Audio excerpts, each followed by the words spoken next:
This is Scott Farms, and it sits on 14,000 acres, and it makes most of its sales in sweet potatoes. The problem is there's still a lot of moisture on the ground because of the flooding from the hurricane, and they can't harvest until the ground dries up. And the longer they wait, the bigger the risk that this crop will damage. It's already expecting to lose about 20% of its sweet potato crop.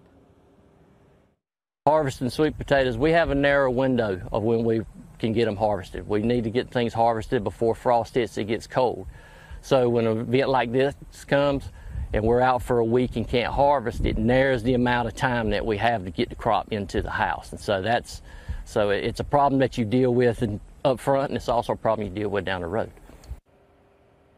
Its tobacco crop is also impacted, about 25% lost because of Florence, and workers here are working around the clock to harvest what it can salvage of the remaining crop and get what they can out to market.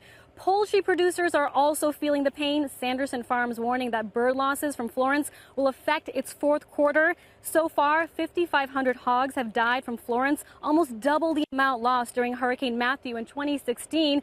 And due to excessive flooding, a number of lagoons containing pig waste are overflowing here in North Carolina, raising the risk of contamination.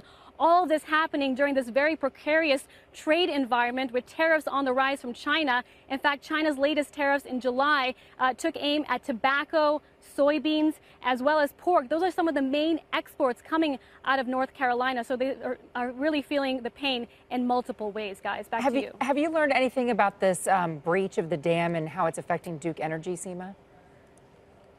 Yeah, well, we've been traveling across North Carolina ever since Tuesday. That dam that has breached is about 2 hours away from Lucama, where we are here today.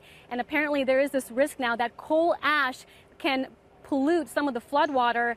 In general, contamination of water is a really big risk here. As I was just saying, it's also the pig waste that is slowly flowing into some of the floodwater as well. So clearly something that regulators and environmentalists will clearly be paying very close attention to in the coming weeks, guys. Seema.